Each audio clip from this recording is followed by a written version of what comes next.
Speaker, and I want to thank the gentleman from Texas for yielding me the customary 30 minutes, and I yield myself such time as I may consume. The gentleman is recognized. Mr. Speaker, we have 4 bills in this rule today. All of them are completely closed. You know, no amendments, no debate, completely closed. I feel like I'm in Russia. 3 of them are from the failed rule last night, which was the 3rd failed rule in this Congress, the 7th under Speaker Johnson, and the 10th of the reigning Republican majority. That alone demonstrates Republicans' inability to govern. And then we have the so-called Save America Act. The gentleman from Texas is going to spend today's debate trying to convince you that this is a common sense, simple bill. But I want you to remember a very few important facts while he's talking. First of all, it is already illegal for non-citizens to vote in federal elections. Period, full stop. If non-citizens are voting in federal elections, they should be prosecuted. We don't disagree on that.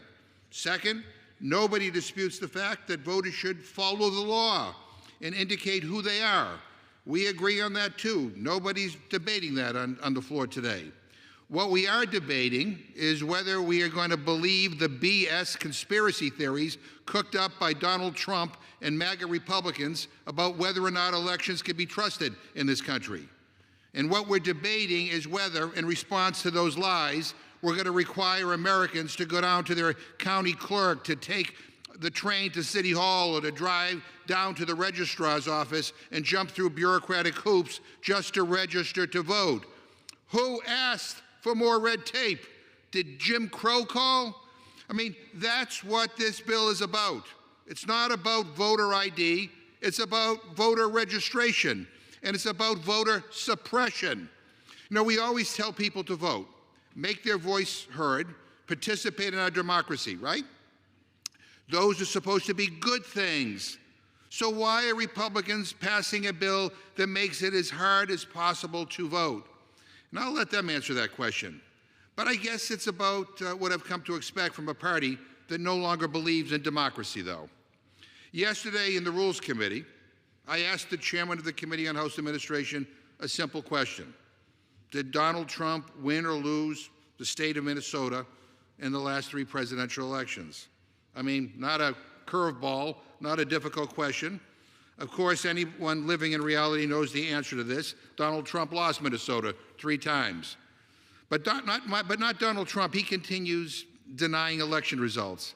He said just last Friday that because of voter fraud, he feels he won Minnesota.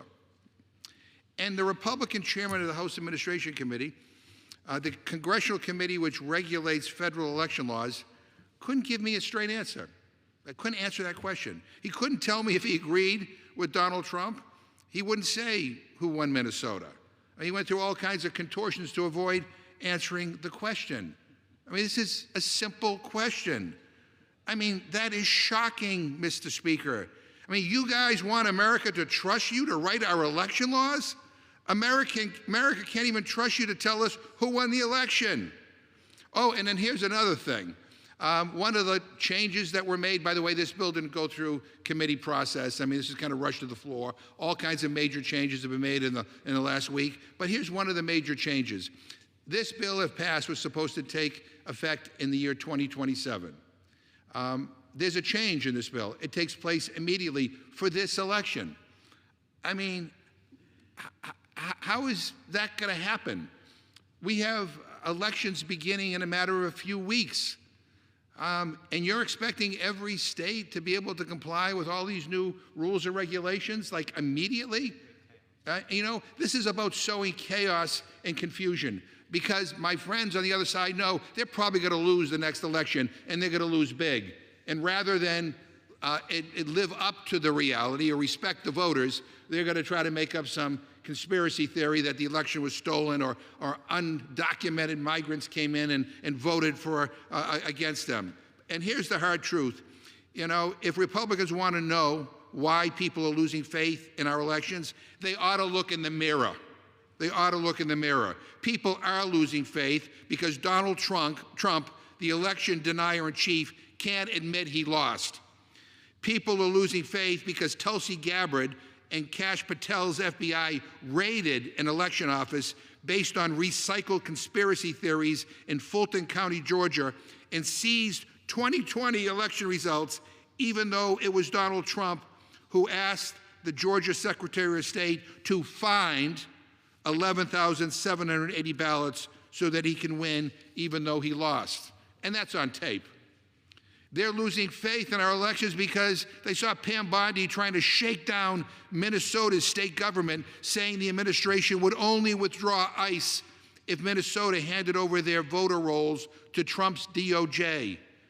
And they're losing faith because of bills like this, which force every state in America to give their voter rolls over to DHS Secretary Kristi Noem. Let that sink in. Probably one of the least trustworthy people in the country right now. I wouldn't trust Kristi Noem to tell me the correct time. And you're asking states to turn over their voting rolls to her? Give me a break. So we don't need any more lectures from Republicans about the sanctity of democracy or why people are losing faith in our democratic institutions. We know why. And we know what this bill is. This is Jim Crow 2.0. Republicans think when fewer Americans vote, they win. It's as simple as that. And I am so sick of the other side just making things up. This widespread voter fraud conspiracy. It's all part of the same election denialism that goes right up to the Oval Office. You know, the other side has been making these claims for years now. We've heard about this for over a decade. They claim massive numbers of non-citizens are voting, swaying elections, that rampant voter fraud is changing results. But every single one of those claims, Mr. Speaker, has been investigated and again by Republican governors and Republican secretaries of state, by journalists, by academic researchers, by President Trump himself, whose own voter fraud commission was disbanded because he couldn't find enough evidence to warrant the absurd allegations that he was making. Every time these claims are investigated, they disappear like a mirage. So this entire bill is fundamentally predicated on a lie. In fact, when you crunch the numbers, you're more likely to be struck by lightning than to successfully impersonate someone at the polls. Enough already. The Save America Act is a terrible bill that makes it harder for American citizens to participate in our democracy. That is it. America does not want to be saved by a Republican Party that spent a year propping up Trump's tariffs, which have driven costs through the roof. We don't want to be saved by the people who continue covering up for pedophiles in the Epstein files. And America certainly doesn't want to be saved by the same people who still can't get over losing the 2020 election, so they're going to try to rig the next one. Go save somebody else. But we don't want this garbage, and we will fight like hell to stop you from making it harder for millions of Americans to register to vote.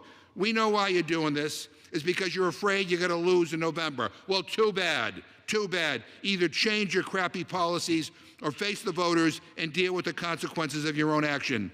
Those are the only two options in a democracy. I reserve my time. The gentleman reserves. Members are reminded to refrain from engaging in personalities toward the president and to direct their comments toward the chair. The gentleman from Texas is recognized. Well, that was a whole lot of words to say my Democratic colleagues don't want citizens only to vote and don't like voter ID. With that, I will yield 2 minutes to my friend from Georgia, Mr. Clyde. Gentleman from Georgia is recognized. Thank you, Mr. Speaker. I rise today in strong support of the Save America Act, which implements common sense measures backed by the vast majority of Americans across party lines to secure our elections and ensure that it is easy to vote but hard to cheat. As my great state of Georgia knows all too well, we must do more to deliver secure elections. The survival of our constitutional republic relies on free, fair, and secure elections. Thankfully, this legislation bolsters election integrity by requiring government photo ID to vote, requiring proof of U.S. citizenship to register to vote, and directing states to remove non-citizens from existing voter rolls. These are not controversial issues. In fact, left-wing CNN's own recent polling shows that 83% of Americans support voter ID, including the majority of Republicans and Democrats, and as well as voters regardless of their race. So who would oppose such a bill and why? Unsurprisingly, my Democrat colleagues oppose the Save America Act because it hurts the Democrat Party's ability to cheat in our elections. Just think of all the things Americans need an ID for, yet face absolutely no backlash from the Democrat Party. For example, to exercise another constitutional right, the Second Amendment. An individual must present government-issued photo ID to purchase a firearm from a federal firearms dealer. Yet requiring identification to vote is somehow portrayed as controversial. To underscore the Democrats' hypocrisy even further, in funding negotiations, Chuck Schumer and House Minority Leader Hakeem Jeffries are demanding that ICE agents show IDs to arrest illegal aliens. So they support photo ID to enforce immigration laws, but oppose photo ID to ensure our elections are secure. This is incredible hypocrisy. In Proverbs 11:9, God says, "The hypocrite with his mouth destroys his neighbor." That's exactly what Democrats are trying to do, destroy this country with their hypocrisy over voter identification. And with that, I support this act, and I yield back to Reserve. Chip. Gentleman yields. The gentleman reserves. The gentleman from Massachusetts is recognized. Yeah, Mr. Speaker, let me first correct the gentleman from Texas who mischaracterized deliberately my remarks. I made it very clear in my opening, and I'll read it again to him, that, you know, if non-citizens are voting in federal elections, they should be prosecuted. We all believe it. So, I mean, he cannot pay it. He doesn't have to listen if he doesn't want to, but please don't mischaracterize what I said. Again, you know, I'm looking over on the other side of the aisle, and I can't help but be stunned by the number of people over there who I remember coming onto this floor and denying the election results in the year 2020 because they didn't like the results. But in any event, Mr. Speaker, I'm going to urge that we defeat the previous question, and if we do, I'll offer an amendment to the rule to make an order amendment number 10 to the Save America Act, which prohibits members of Congress, the President and the Vice President, and their spouses and dependents from owning or trading stocks. Mr. Speaker, I ask unanimous consent to insert the text of my amendment into the record along with extraneous material immediately prior to the vote on the previous question. Without objection. And to discuss our proposal, I'm honored to yield 2 minutes to the gentleman from New York, the sponsor of the amendment, and the ranking member of the Committee on House Administration, Mr. Morelli. The gentleman from New York is recognized for 2 minutes. Thank you, Mr. Speaker, and I want to thank my longtime friend, the distinguished ranking member of the Rules Committee, for his vigorous defense of our position and his encouragement that people vote against the so-called Save America Act. But, Mr. Speaker, the way to enhance Americans' trust in government is by holding ourselves to a higher standard, not by disenfranchising citizens seeking to participate in our democracy. The vast majority of Americans believe that it is time to end the practice of members of Congress and the President and Vice President from trading stocks, and that's what the Restore Trust in Government Act would do. But Speaker Johnson has refused to move any bill to ban member stock trading. I offer this proposal as an amendment to the Save America Act, but it was rejected by the majority. I also have a discharge petition on stock trading that has over 170 signatures, nearing the 218 signatures needed to pass the House. If we want Americans to trust us, to trust our government, we need to root out corruption, real corruption, not imaginary voter fraud. We have an opportunity to do that right here and right now. That's what the Restore Trust in Government Act would do. I urge my colleagues to recognize the importance of the moment to defeat the previous question. Once we do, the House can finally pass a stock trading ban. Mr. Speaker, I yield my time back. Thank you. Gentleman yields. Gentleman from Massachusetts reserves. Gentleman from Texas is recognized. Well, I'm about to yield 2 minutes to my friend from Arizona. I would just note, as one of the lead sponsors of the legislation to deal with prohibiting members of Congress from engaging in the active trading of stocks, we're working on a bipartisan basis. We have legislation we're going to move. There'll be a time to do that, and this is a complete substitute. In other words, this is fake. That's a bunch of drama because my colleagues on the other side of the aisle do not want voter identification to be used to vote, and they do not want to guarantee that only citizens vote. It is that simple. We will deal with stock trading. I'm one of the lead sponsors of that legislation. We'll get it done, but not as a substitute for what 80% of the American people want, which is to guarantee only citizens vote and that you show up with a voter identification. I now yield 2 minutes to my friend from Arizona. Gentleman from Arizona is recognized for 2 minutes. I thank my friend from Texas, Mr. Roy, for yielding 2 minutes to me. And I'll just say this is really humorous to hear the machinations, the twisting and going-ons from our friends across the aisle as they say, we can't, this is too much. Mr. Schumer said that he denigrated black people and basically said they can't get the IDs.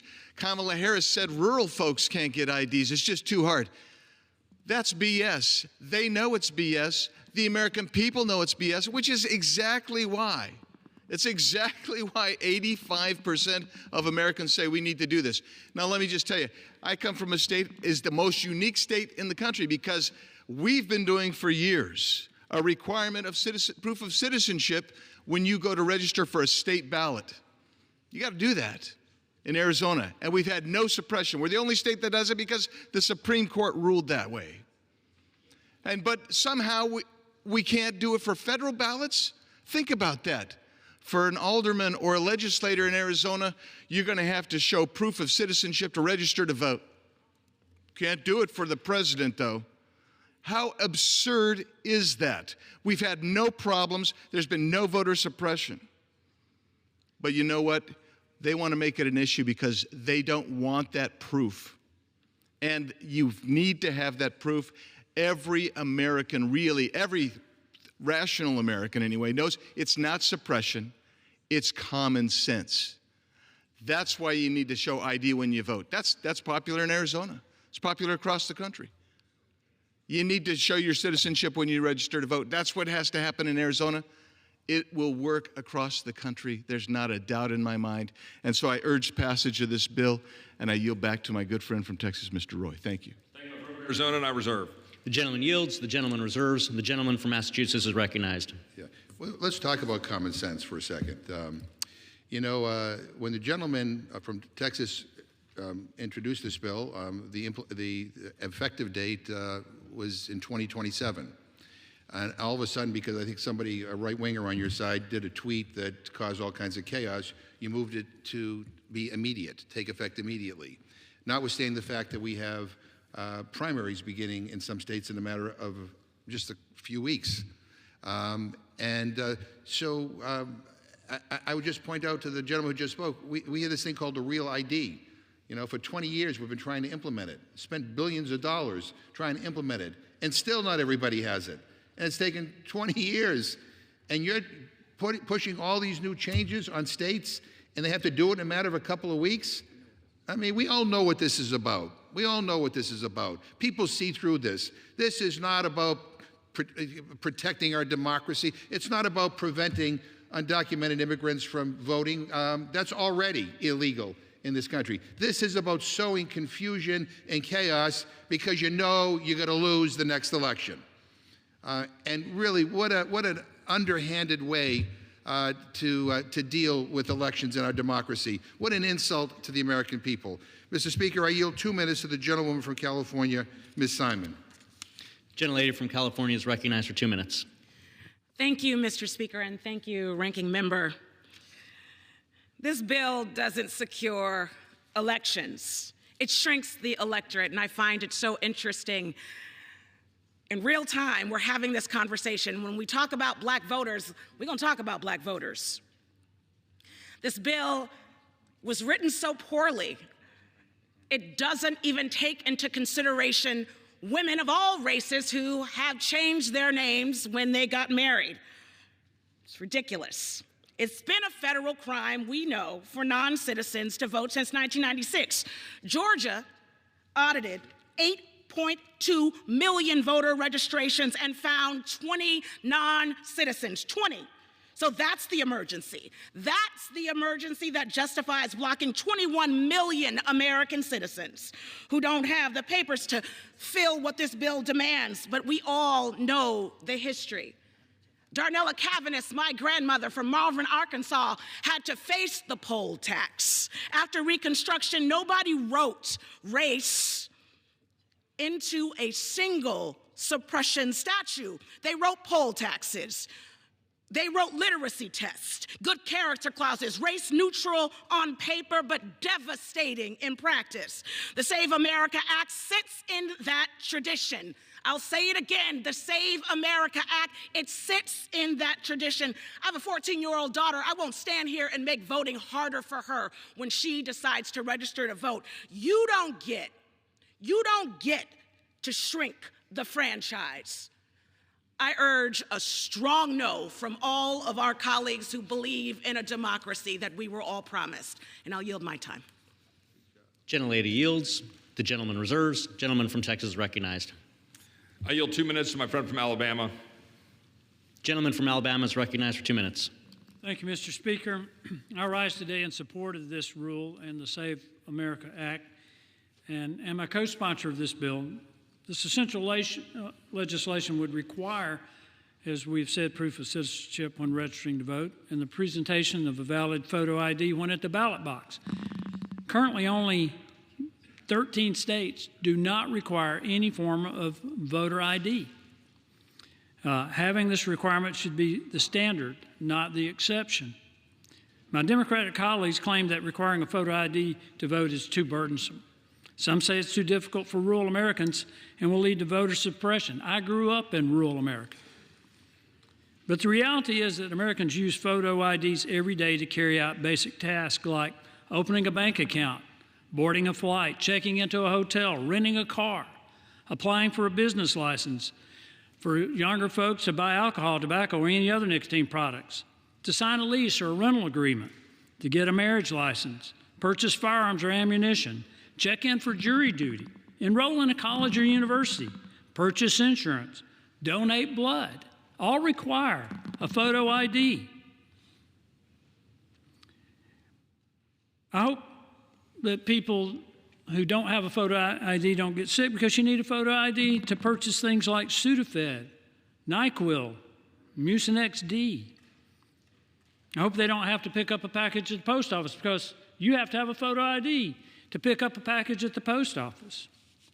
If we require a photo ID to prevent fraud in these areas I just mentioned, why are my colleagues so opposed to preventing fraud in elections?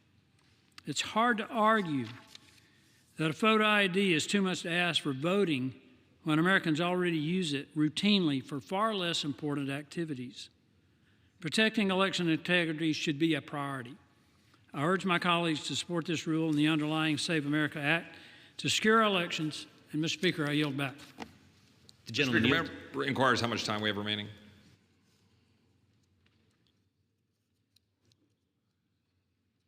The gentleman from Texas has 18.5 minutes, and the gentleman from Massachusetts has 15.5 minutes. Reserve. Gentleman from Texas reserves. Gentleman from Massachusetts is recognized. Mr. Speaker, I ask unanimous consent to insert into the record an article from ABC News entitled "Election Fact Check: Non-Citizens Can't Vote and Instances Are Vanishingly Rare." Mr. Speaker, I request unanimous consent to insert into the record an article from NPR entitled "Despite Grand Claims, a New Report Shows Non-Citizen Voting Hasn't Materialized." Without objection. Mr. Speaker, I ask unanimous consent to insert into the record an article from the Cato Institute entitled "Non-Citizens Don't Illegally Vote in Detectable Numbers." Without objection. And I ask unanimous consent to insert in the record another piece from the Cato Institute entitled "Trump's Claims About Non-Citizens Voting Are False, and We Can Prove It." Without objection. I ask unanimous consent to insert into the record an article from the American Immigration Council entitled "Unpacking Myths About Non-Citizen Voting, How Heritage Foundation's Own Data Proves It's Not a Problem." Without objection. I also ask unanimous consent to insert into the record an excerpt from an academic article from the Journal on Electoral Studies entitled "An Exploration of Donald Trump's Allegations of Massive Voter Fraud in the 2016 Election," which finds, quote, "expansive voter fraud concerns espoused by Donald Trump and those allied with him are not grounded in any observable features of the 2016 election." Without objection. And the final thing I'm going to say before I yield to my next colleague here is that, not too long ago, former Governor Rick Scott claimed erroneously that there were hundreds of thousands of undocumented immigrants registered to vote in Florida, and he launched this massive investigation and spent all kinds of money investigating it, and it was a witch hunt, essentially. And I would just say to my colleagues, do you know how many people were prosecuted in that or convicted of any crime? One. So having said that, I yield 2 minutes to the gentleman from Maryland, Mr. Olszewski. Gentleman from Maryland is recognized for 2 minutes. Thank you, Mr. Speaker. I thank the ranking member and the gentleman from Massachusetts. And I rise, Mr. Speaker, in opposition to this bill. It is a solution in search of a problem, as the gentleman from Massachusetts just pointed out. You know, my colleague pointed out earlier some polling numbers. Let me put another polling number out there. 90% of Americans support universal background checks. So if that's the standard, let's pass a universal background check right now.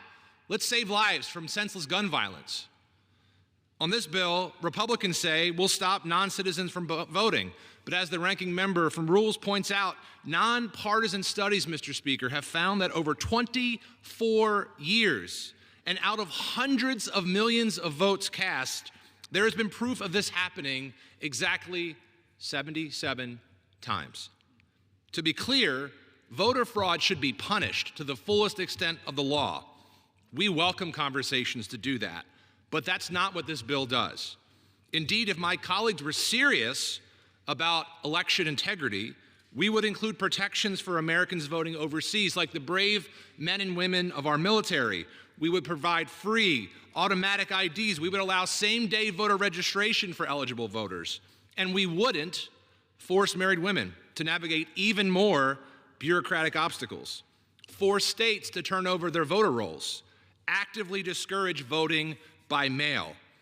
So I have a different challenge to my colleagues from the Republican side. Join me in focusing on what Americans actually need: relief from the crushing cost of living crisis in this country. Let's stop pretending this bill defends democracy and start helping the people we represent. I urge my colleagues to vote no on this rule and on this bill, and I yield back. Mr. Speaker, the Save America Act makes it harder for Americans to vote. As a member of the Subcommittee on Elections, my responsibility is to protect access at the ballot box, not to restrict it. That is why I offered several common sense amendments to preserve online voter registration, ensure due process when an eligible citizen is denied the right to vote, mandate that citizenship only needs to be proven once, and allow the use of an expired passport to register to vote.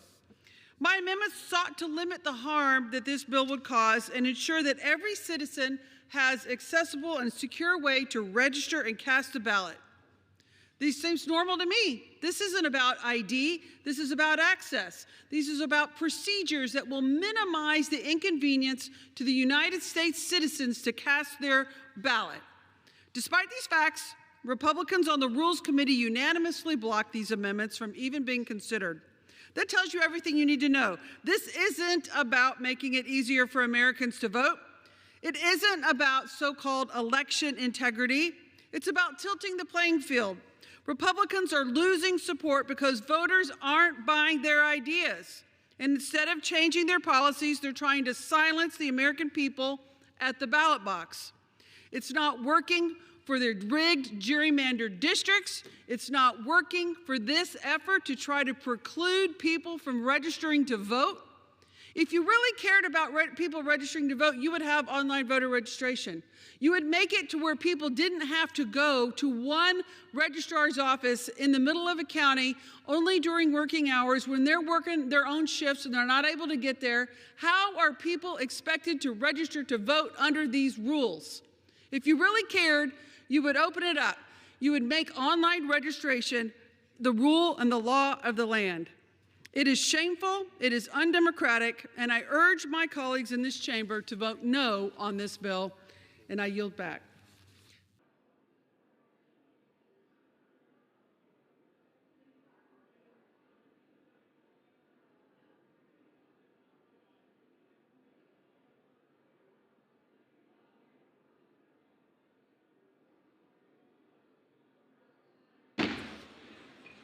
Now have all members voted?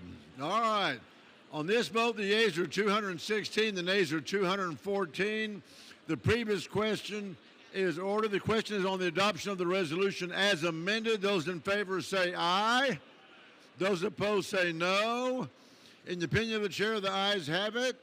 For what purpose the gentleman from Massachusetts I ask for a recorded vote. The gentleman asked for a recorded vote. A recorded vote is requested. Those in favor of a recorded vote will rise. A sufficient number having risen, a recorded vote is ordered. Members will record their votes by electronic device. This is a 5-minute vote.